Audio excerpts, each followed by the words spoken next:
So if you had asked me, my 12-year-old self back then, oh, what do you want to do when you grow up? And I would have said, oh, I want to work for NASA finding aliens. And literally that's what I'm doing right now. I was doing something else in astronomy. And one day my mom asked, hey, what do you do? And I was trying myself to explain a lot. And she was like, oh, yeah, sure, whatever, that's good. But then I realized that if I cannot explain my research to my mom, who is not an expert, then I should probably be either be good communicator or I should be doing something more fundamental than that. The way I take students is if they contact me multiple times, then that means that they are actually driven and interested in me, and so they might be more committed. The traditional idea of a scientist sitting in a lab and then suddenly thinking something and works a single person can do, now the world has moved away from that. The world is more collaborative, and so the science is also more collaborative science. The jobless rate for science fields is very low.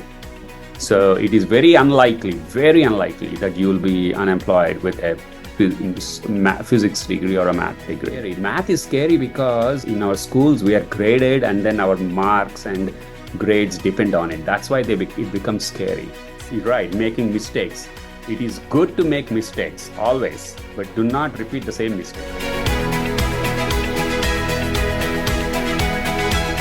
Today, we have an out-of-this-world guest, literally. Joining us is a NASA scientist whose primary mission is to find evidence of extraterrestrial life. That's right, he is on ultimate cosmic scavenger hunt, searching for aliens. With a career dedicated to exploring the mysteries of the universe, he is here to share his incredible journey and what it's like to have a job that's truly out of this world. How do you find the right mentor? How do you find your next project? How do you progress as a scientist? Let's find out from the NASA scientist himself. Please welcome Dr. Ravi Kopparapu.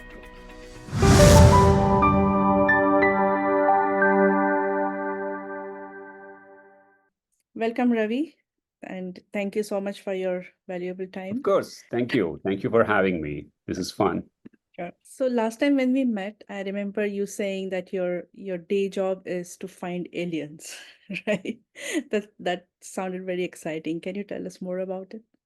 Yes. So, as you said, very simply, in one sentence, it's to find aliens. Aliens in the sense of life on other planets beyond the Earth. They could be microbial life, or they could be advanced technological life like ours. That's what at NASA, that's what my research is about. First of all, to find planets that are really having nice environment for life to exist, just like our Earth. And if there are such planets, then how can there be life, and how do we detect life if there is life on them? That's the job I do. I'm sure it's most of us dream about like finding aliens and all, but this is a reality for you. It's not just a dreams. So, what inspired you to take this as a career? So I was interested in astronomy in general, stars, planets, galaxies, things like that, since I was in eighth class or eighth grade. And I didn't know which particular direction I wanted to go, but I just wanted to be at NASA and doing. So if you had asked me, my 12-year-old self back then, oh, what do you want to do when you grow up? And I would have said, oh, I want to work for NASA finding aliens. And literally that's what I'm doing right now. The way I got interested in this particular field of finding life on other planets, I I didn't know that this field existed when I came to the US back in the year 2000. I was doing mostly in India at the time. People were focusing on galaxies and stars and traditional astronomy stuff. So I got trained in that. As I studied more and more in the US, I came to know about this particular field. And I was doing something else in astronomy. And one day, my mom asked, hey, what do you do? And I was trying myself to explain a lot.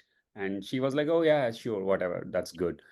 But then I realized that it is, if I cannot explain my research to my mom, who is not an expert, then I should probably be either be good communicator or I should be doing something more fundamental than that. And I'm a big Star Trek fan, and I'm sure everybody, several of you are. My interest in finding life on other planets was already in my mind. So I wanted to shift the fields from what I was doing to finding life on planets. So I went to Penn State to do this work. And I worked with a really good mentor there. That is one of the most important things, that you should have a really good mentor who can nurture your interests and also give you solid background. And that I use that to come to NASA. And then since then I started doing. Now, if my mom asks, what do you do? That's what I give answer. I find aliens. So that's more simpler answer. She understands it. So Nice. That's very interesting. yeah. So how did you find your mentor? Like how easy to find mentor? Like any aspiring space scientist, if they want to find mentors, how would Right. you approach? Right. So, but in my particular case, I was after my PhD at Louisiana State University, because that's where the observatory was there. The one it's I was working on gravitational wave astronomy, and they have an observatory nearby. And I was working there, and I got after my PhD, I got a job offer to do as a postdoctoral scholar at Penn State. I knew by that time, by the end of my PhD, that I wanted to move to finding life on other planets, not in the field I was doing. And I found out that a very well-known um, person in the life finding field, he's working at Penn State, but not in my field. I was working in something else. So I wrote to him prior to going to Penn State that, hey, I'm going to close my stuff. I'm going to um, come over to Penn State to do something else. Can I just come and sit in your group team and listen what is going on, because I'm interested in this topic? He said, sure, why not? So when I moved to Penn State with my wife and kids, I started working on my own field. But at the same time, I started sitting in his team meetings, just listening to see what is going on, to understand. And I did that for 2.5 to 3 years, just sitting and listening. Wow. And by the time we started thinking about what kind of projects we could do, I started learning a little bit more. Then my employment in the other field ended. Oh, And I asked, and I was on a H-1B visa, and I needed a job at the time. I had small kids. I asked this mentor, now my job ended in the other field. Do you have anything? He said, sure. And that was one of the most, I think, biggest turning point in my life, I would say. I got really well mentored, really coached well, solid science, physics, and math background. And then it's like I was doing a second PhD. It was only for 3.5, 4 years, wow. but then there was so much information I learned. That's what helped. Um, so the moral of the story is networking. Don't hesitate to contact if you think you want to work with someone. Just write to them directly. It happened to me. Even it happens to me right now too. I get emails from students and from all over the world.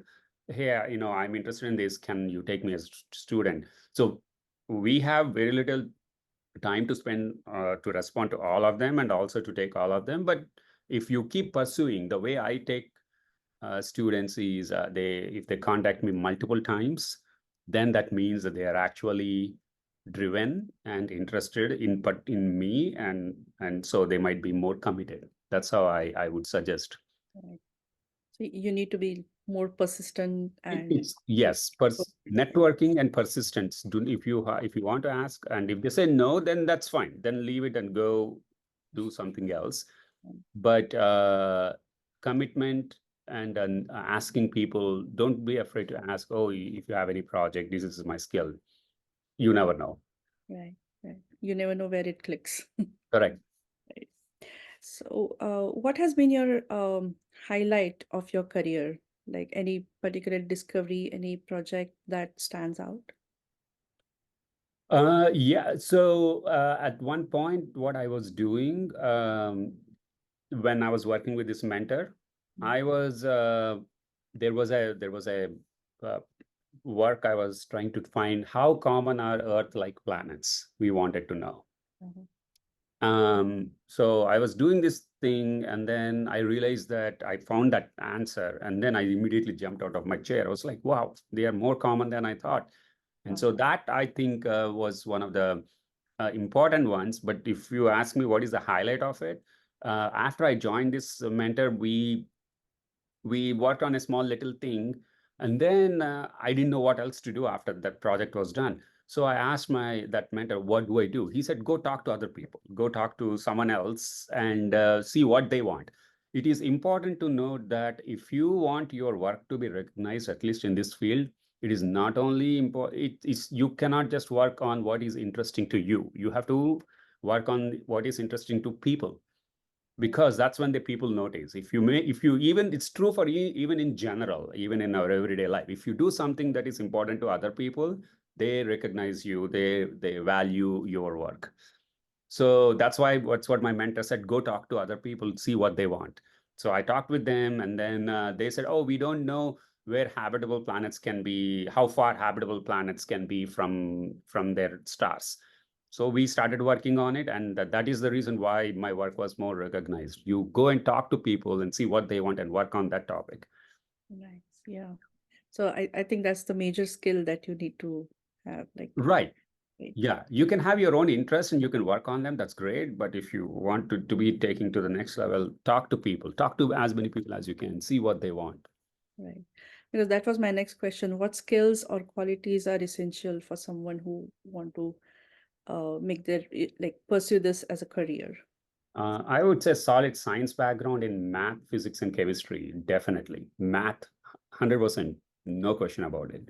And physics, chemistry. And if you do not understand, so we came through the Indian education system and also in the US education system. If you do not understand something, do not leave until you understand it, because that will help you later on in that foundation. Everything builds upon it. So having a very solid understanding of it is good. You don't have to understand 100% all the time, Mhm. but try ask questions. Ask questions. That is the most important. Ask questions. Again, be persistent. That's Yes, be persistent. Yes, right. for sure. Yeah. Can you share some more experiences that impacted you as a person, like with your research? So the most important thing I would say that has helped me, or at least changed me as a person when I'm doing my research, is critical thinking. Oh, okay. Self, it made me a better person in terms of how I think for myself and how to communicate with people, other people. Uh, so the research itself is where you assume that you do not know anything, and then as things you are discovering, finding out, you think, oh, it could be this way or it could be that way. So you are learning, which means that you don't know everything, and even if you know, sometimes later on you may find it that things what you learned are not right. No. You did not understand that, or it is wrong. That's Mm, fine. If it is wrong, it is wrong. Move on. There is nothing, there is no ego, there is nothing wrong about it. Not everyone knows everything. right. So the open mindedness is what is needed. The quality of, okay, I can be wrong. Even if I'm wrong, I'm going to learn something and then go ahead and do something else. That is the most important thing I learned as a person. That also helped me. So people think that, oh, when scientists are these research people working in labs, and then they have no the work kind of work or the things that they learn has no real connection to the outside world. I 100% disagree with that, because the way you learn, you implement that in your real world. For example, if I'm talking with someone about a political thing and then they disagree with me, I'm totally fine with it. I don't get riled up. I don't get emotional, because I know that it is an opinion, and opinions are fine. Right. And it could be that I might be wrong. What right in that situation? Now, where did I get that idea that I might be wrong? Because I learned in my work that I might be wrong. And so that kind of a connection is what is made. And also the communication. If I want to communicate better, I want to know that I want to first listen to others before I say something about making a judgment about it. The same thing, where did I learn that? From my work. Because if I don't know what I'm doing, if I just judge my research before, I will be failing. So these kind of things that I learn in my research, I apply in my real world as well. First, listening, agreeing with people a little bit, and making sure that making them understand that I'm not there. I'm not there to disprove them or anything. And if someone says something that if someone says I don't know anything, which could be true, again, I got it from my research work. That made me a better person. Right.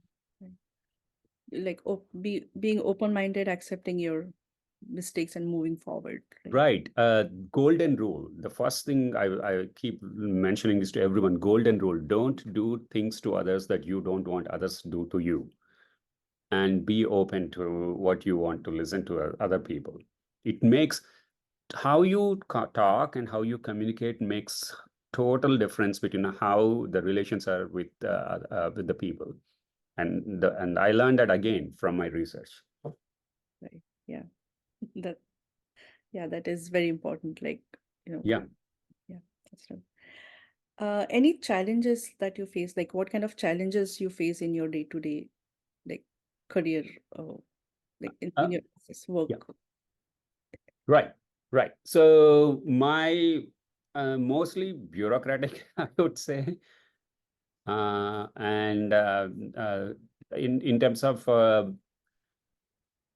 what there's a work-life balance that I still strive to do it. At my stage, where I'm not a younger person trying to find a job, I can now have the luxury to say, okay, I'm not going to check my email after this or something. But it's not the same thing when you're a younger person because you want to work and show and all. So the biggest challenge is for me to make people understand that what you're doing is work. And then at the same time, make sure you take care of yourself mentally, because if you are mentally sound, physically happy, or rather the other way, it is really good. Your work will also be productive. Right, right. So it's just like, as a common person, the image of a scientist is like they just go deep into any subject, which is true. But does it happen that you're working on some research and something, and you just lost track of time, and then you just suddenly wake up and say, "Oh my God, this is the day just got over." Right. So sometimes it happens to, well, to some of us, because they are so much engrossed in that. Um, that is important to be a productive researcher and a scientist. Um, I think in unusual situations it happens. Most cases, for in most of the time for me, I am aware that I have to go home around 5:30 or so. So I don't lose track of the time because I have my family life is also important. So that's what I wanted to communicate to people. Have a work-life balance. So, what is your typical day at work? Meetings mostly in at this stage, Mhm. and writing code, meeting with people, students, working, coming with ideas. I'm a very social person, so I get ideas or having, and if I want to talk about some things, I like to come and talk to people about it.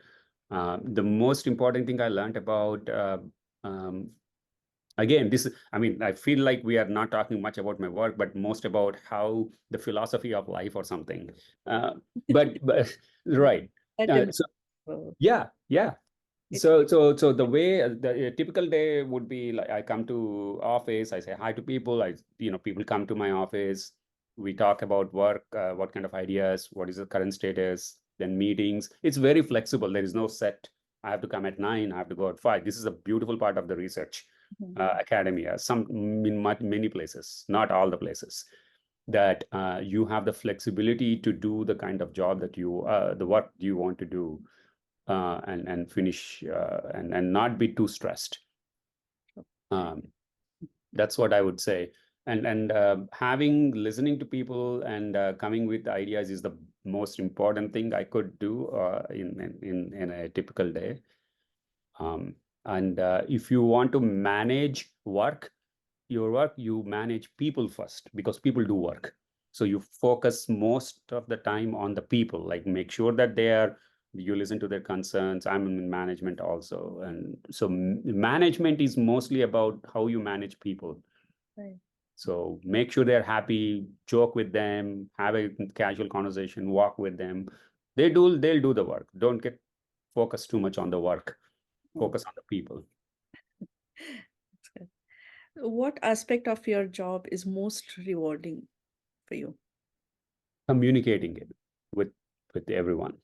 I am not happy if I just do the work myself. I want to. So it's very similar to how we react, right? So for example, if we go out and then we see a deer running, or some interesting thing happens, we just immediately grab someone next to us and, hey, look at the rainbow, look at the rainbow, right?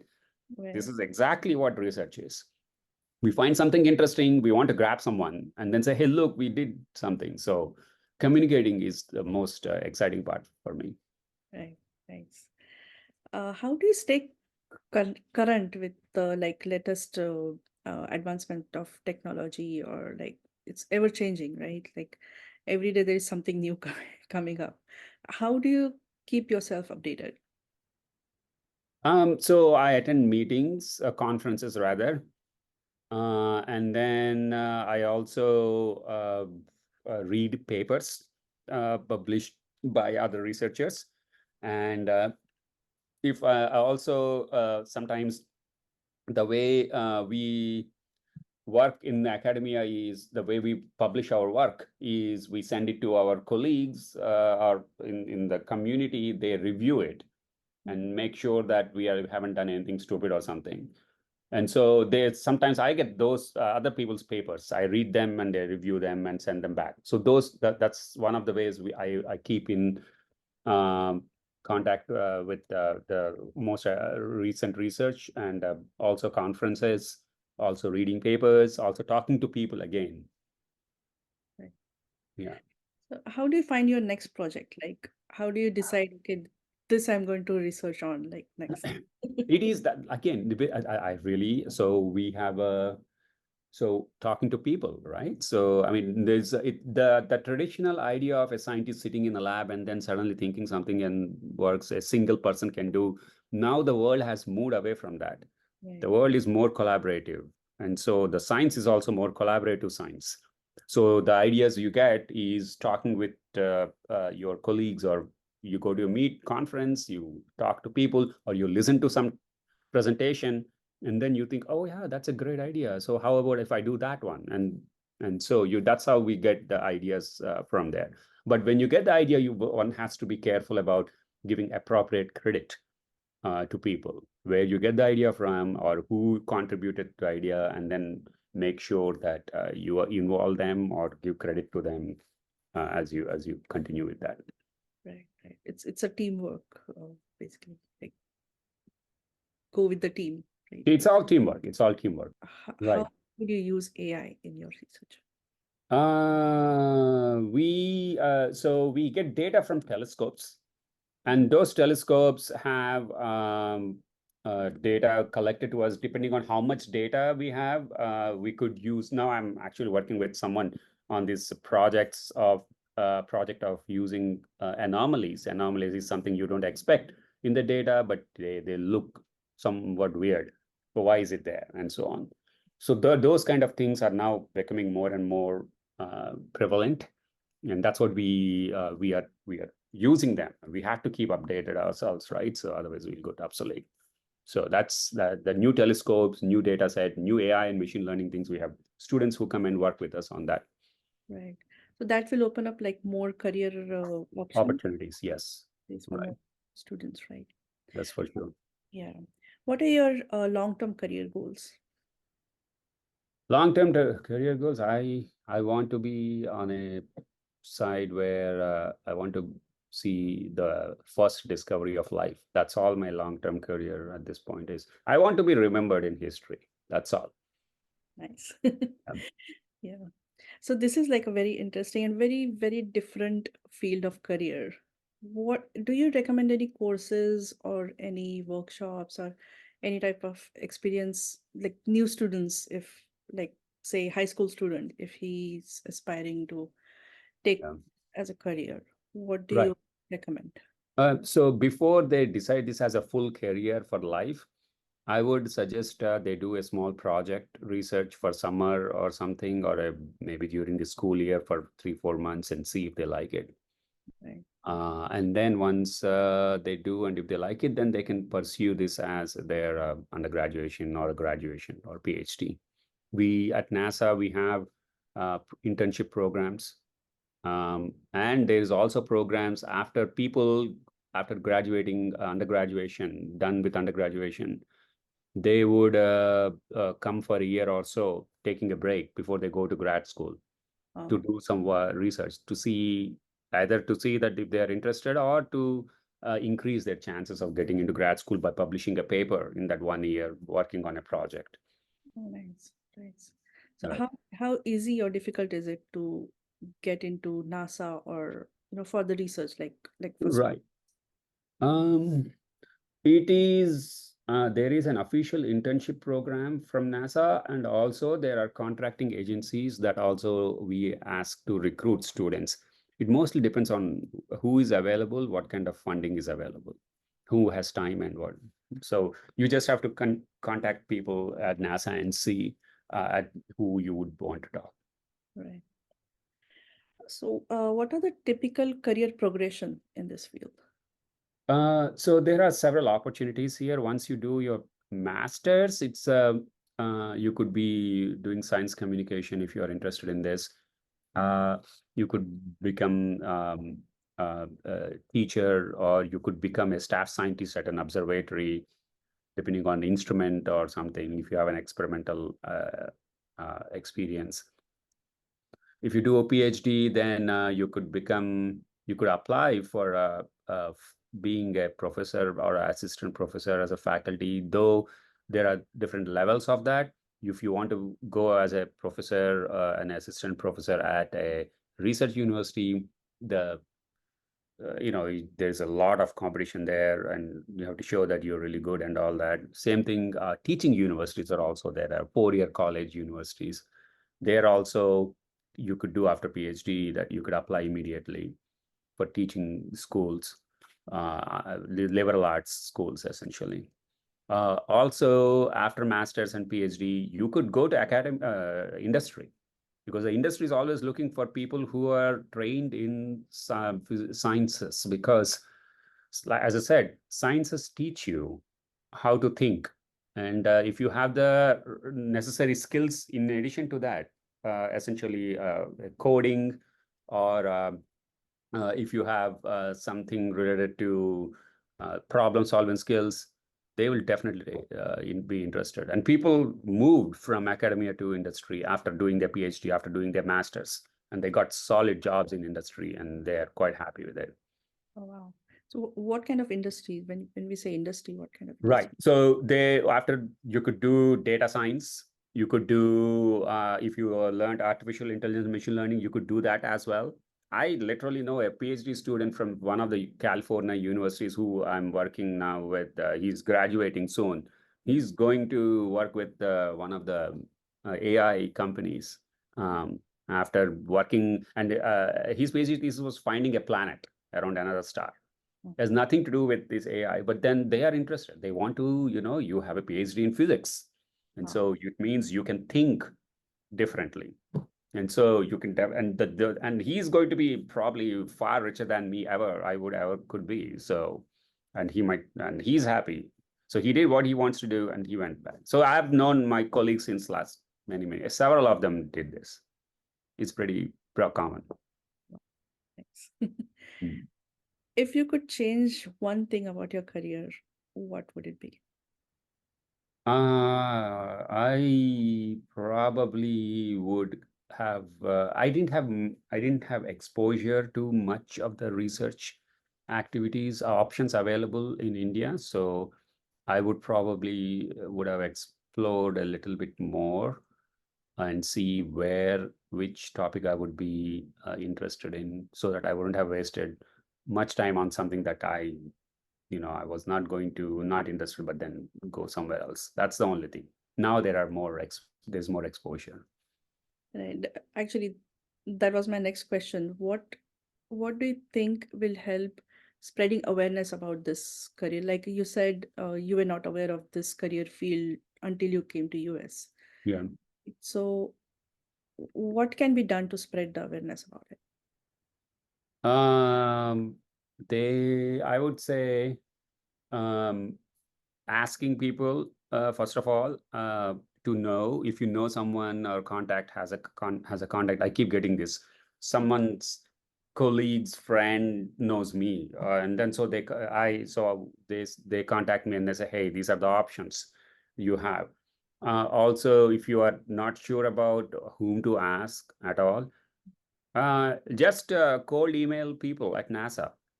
We are quite happy to give you or at least respond to you, right? Um, and also ask university professors, hey, what are the options you have? Um, that's one of the ways you could do, or you through your network see if you know anyone you want to talk to, and then find out with the people. Right. Do you recommend any like particular websites or journals for like continuous learning about this? Like about in this You, you mean to find options of pursuing career on this? for pursuing career and also for continuous learning, like to keep you updated, like new papers, whatever is any new research is published or something. Journals might be a little bit technical to understand on. I would say some magazines like Scientific American, we write articles. So when we write research, we boil down that to a normal, non-technical language, and then write articles in those things. So there are websites like The Conversation, for example. It's called, and Scientific American is where we also wrote articles. Those are the ones that I can think of right now, that would be really helpful to understand what's going on.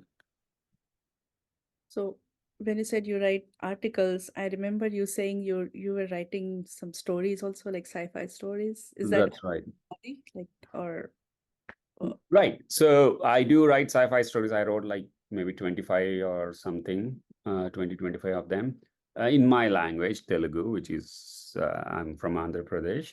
But then some of these stories got translated to Marathi because my wife is Marathi, from Maharashtra. And some of them I also have translated into English. And then there I submitted to some Indian science fiction um, uh, group, and they published it in an anthology. There's an Indian science fiction group. I didn't realize that. So, but a few years ago, I got into contact with them, and so they published some of my stories over there. And so I use that venue as my outlet to write my stories. So I just wrote one last week. So. oh, nice. Hmm. Are they in English? Are they available here on like Amazon? Yeah, so the English translations are there. I can send a link. There is an anthology of um, this book series, and I have written three. They published three of my stories in there, so I can send that link. So Yeah, sure. I'll put it in the description so yeah, uh, to read them. That would be interesting. absolutely. What are your other hobbies other than like to keep yourself little recharged? I write to have I like to write, and I used to also, at one point I was thinking to do short films. And I haven't. I wrote a script. We shot it. We have to edit it a little bit. That's one thing that I like to do as well. It's on the other. It takes time. Yeah. Making film takes time, yeah. Right. Yeah. My next question was about work-life balance, which we already Yeah. talked about actually. So Right. you find more time for your family?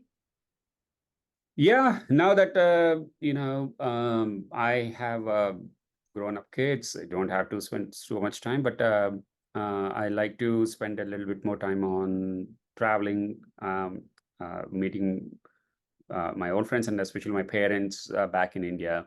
So I want to spend a little bit more time on them right now, now that the career is settled. So that's the kind of work-life balance I like to do. Yeah. My last question is how much is the market demand for like space scientist? Do we need more space scientists, or like is there market demand, or it is like saturated? So it depends. So now there are several space. If we are talking only about Indian market, I would say several space companies, private industries are coming up to launch satellites and all. So if they are interested in engineering, space science engineering, um, satellite launching vehicle systems, things like that, there might be good chances over there. That's mostly on the engineering side. As a scientist side, I just mentioned to that, even after your master's and PhD, you can go apply for industry jobs.